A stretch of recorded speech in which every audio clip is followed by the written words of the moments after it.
So just to add to the video, this is an essay that Boris Johnson wrote regarding the Northern Ireland Protocol, right, for the Belfast Telegraph. And this thing makes no sense. So for the main part of the video, just to preface it, Boris Johnson looks like he's backed away from saying he wants to scrap the protocol. Instead, he's arguing to reform it, but the reforms are basically the same as scrapping it. He's just worded it better. So he goes, there is without question a sensible landing spot in which everyone's interests are protected. Our shared objective must be to create the broadest. That doesn't even make sense. To create the broadest possible cross-community support for a reform protocol in 2024. So he's talking about the consent vote, but the problem is the vast majority of the MLAs support the protocol as is. So he doesn't need to change it for a consent vote. It makes no sense, right? And he goes, I hope the EU's position changes. If it does not, there will be a necessity to act, which is not true. But then you go up, right? And I just stumbled on this because I haven't done my full analysis of my full kind of prep work for this article. He goes, many things have changed since the protocol was designed. It was designed in the absence of the trade and cooperation agreement. That changes nothing because there was a no-deal opportunity always on the table, even when the protocol was agreed to. And when it was clear that one would be agreed, it was not adapted to reflect the realities of the trade and cooperation agreement. The only thing the trade and cooperation agreement changes in the Northern Ireland Protocol is they don't have to pay tariffs for goods going to Northern Ireland and then claim them back. It's really helped with that in that respect, but the TCA, in that respect, the TCA helps the protocol. It doesn't do much else. He goes, it was designed before a global pandemic and a war in Europe, which has created a cost of living crisis on a scale not seen for half a century. But then, the thing is, right, the protocol has actually, the food in Northern Ireland, groceries, cost 8% less on average than they do in GB, according to a recent Kantar study that the DUP cited, but didn't mention that bit. And then he goes, for there even to be any question about the fast availability of medicines or medical testing in Northern Ireland between two constituent parts of the NHS, it's incompatible with a post-COVID era, even though the EU have made concessions around medicines. And surely if you were so concerned with these things, you would have sorted them from the jump. There was always a chance of us getting a trade deal or not getting a trade deal with the EU. Surely you would have known that when you signed up to the protocol. But you guys went in there so desperately to get a Brexit deal, you didn't think of anything else. The whole thing was to get Brexit done. And now my guy's suddenly gone from, we're not going to scrap the protocol, we're going to reform it. Who's saying scrap it? This is just ridiculous, honestly. So my kind of optimism in the video is destroyed because it's clear that Boris Johnson, instead of saying scrap, he's just using the word reform instead. But onto the video because I think it's still worth watching. But I would say that, wouldn't I? So in this segment, we're going to be talking about Boris Johnson appearing to back away from the Northern Ireland Protocol threat ahead of talks. Now, as this is not a definitive article, it does kind of show you that is Liz Truss that's really been leading this culture war on the EU. Liz Truss, the human hand grenade. She was sent in to stop a trade war. Now number 10 fears she has started one. It's ironic that Boris Johnson is blaming her despite the fact that he ultimately has responsibility. He is the executive, not Liz Truss. If he doesn't like what Liz Truss is doing, he could sack her, but he chooses not to. Johnson will vow not to scrap the Brexit deal governing Northern Ireland and instead back reform that has the broadest possible cross-community support. Now, there are issues with this because reforming it is not going to happen. There are tweaks that they can make, but reformation is not going to happen. So that's a moot point. And, maybe the argument of Liz Truss going too hard, too fast makes sense when you start with the reform angle, then you go to, we have to scrap it. When Liz Truss said, we're going to scrap it unless you do these things, blackmail essentially. So that's not going to happen, especially when the DUP have said they're not going to go back to Stormont unless the Northern Ireland Protocol is scrapped, which isn't going to happen. Therefore, Stormont can never open. You'll never get cross-community support, not really. But I suppose maybe the less radical unionists will support it. Maybe that's the angle he's going for, but he won't get broad cross-community support. That's the thing I'm trying to say here. In a shift in tone before emergency talks on Belfast on Monday, that'll be the 16th. This is recorded on the 15th. This article is from the 14th.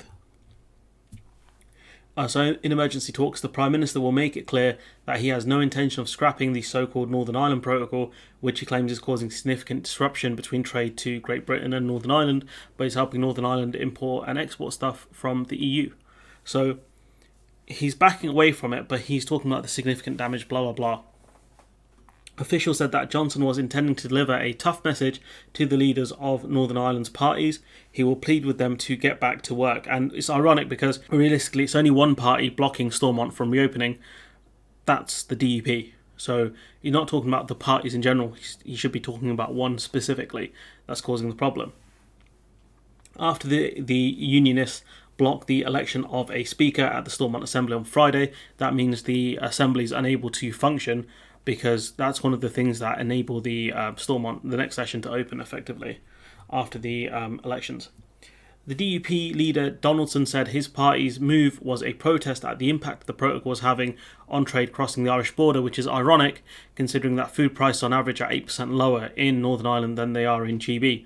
So he's not mad at food prices. What he is mad at is the fact that he can't buy goods made in, say, England, Scotland or Wales, which is genuinely one of the saddest things I've ever heard, unless he's looking at specialty products. In an attempt to push the DUP into re-engaging, Johnson will say that any action by his government to alter the protocol must lead to all parties coming together to form an executive and an assembly. And so that leads me to ask the question, what if Sinn Féin say, actually, do you know what, we're going to leave, we're not going to join the assembly because we want the Northern Ireland Protocol in place because that's what keeps peace in Northern Ireland. You know, it stops a hard border going in Ireland, etc. After threats by Secretary Liz Truss to override parts of the protocol, which now the Tories are denying, which is hilarious, the Prime Minister is expected to strike a less strident tone. So he sent in Liz Truss to, essentially mess everything up, and he wants to be the one that brings everything back together.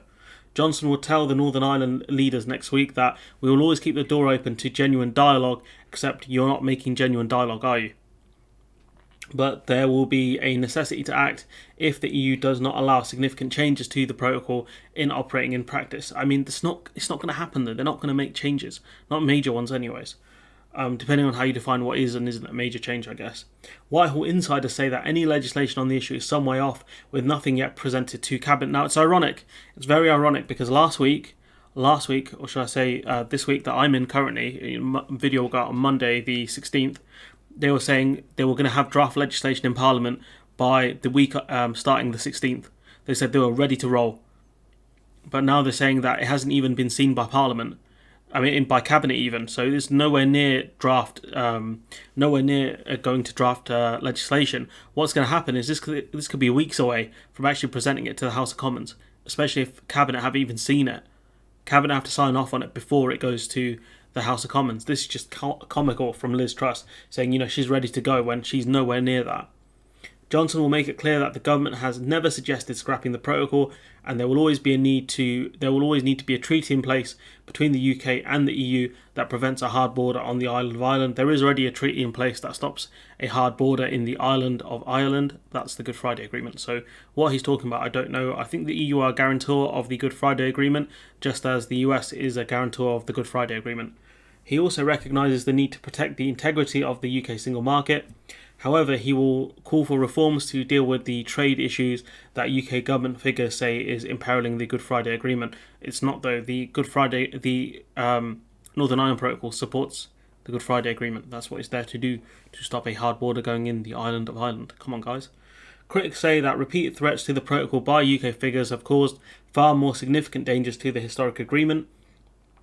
Biden last week urged Johnson not to rip up the Northern Ireland Protocol. A powerful delegation of US Congress representatives is also there. Richie Neal's one of them. He's one we've spoken about before. He's on the Ways and Means Committee, so he's the one that essentially has a lot of say over the initial starting of any US trade deals, which the UK will never get, or at least not until after 2030. So Biden has chimed in. He's gotten involved. Lord Frost even told him to butt out. Comical. Critics say the repeated threats to the protocol by UK figures have caused far more significant dangers to the agreement, which is true, because where else do you put the border? You can't put it around Ireland, taking it out of the EU single market. And if you're saying you can't put it in the Irish Sea, what do you do at that point?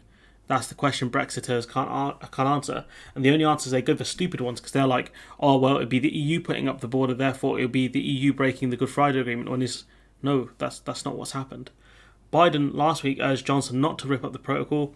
Johnson will claim there is no disguising the fact that the delicate balance of the Good Friday Agreement has been upset by the protocol. Question is, who came up with the Northern Ireland Protocol? If all of this is saying is true, right? Who came up with the Northern Ireland Protocol? It was you. It was you and Frost. and your team. You're the ones who ran on it, said it's a great deal, tremendous deal for Northern Ireland. Now it's suddenly a huge problem. What? Trade wars in Northern Ireland to enjoy the broadest cross-community support when they face a consent vote in the region's assembly in 2024, and we know the majority of MLAs support the Northern Ireland Protocol or are tolerant of it. So therefore, that they don't need to look for cross-community support for the protocol. They already have it in Stormont. David Lammy, the Shadow Foreign Secretary, said that the repeated sabre-rattling over the Northern Ireland Protocol came at the worst time, and it kind of annoys me that when it comes to situation in Northern Ireland, instead of talking about the impact it would have in Northern Ireland if something like the Troubles returned or if violence started outbreaking as a result of Johnson's actions, it would very negatively impact obviously Northern Ireland if that happens again, especially when things that allowed the Good Friday Agreement to happen aren't in place anymore. But instead, they always go to, find a practical solution and trade war. David Lammy saying instead of finding a practical solution, they are planning a trade war in a cost of living crisis. Maybe, we should talk about the impact it's going to have on Northern Ireland instead of always talking about the cost of living crisis it's going to add to. I mean, that's important, let's not get it wrong, but, violence outbreaking in Northern Ireland is more important than a cost of living crisis. Let's be honest here. David Lammy says, making Brexit work takes statecraft, diligence and graft, not Boris Johnson's wrecking ball. People in Northern Ireland deserve a responsible government, which is true. They haven't got that with the Tories or with the DUP, really. But instead we have a Prime Minister who can't be trusted and a government willing to break international law, which is also true. They've threatened it multiple times here. And this comes at the worst possible time. Europe is facing the most serious security crisis in a generation. There's a war on our continent, obviously the Russian invasion of Ukraine. Millions have fled their homes, a huge refugee crisis in Ukraine. Countries have pulled together in support of Ukraine. It is wrong, short-sighted and ill-judged to seek divisions with our European allies as we face a common threat, which is true that, Europe has put up a united front against Vladimir Putin. You've got countries that are very reliant on Russia for energy exports and other things who have had to cut back. And we've got a huge cost in energy that was already happening, but it's made worse by the sanctions on Russia.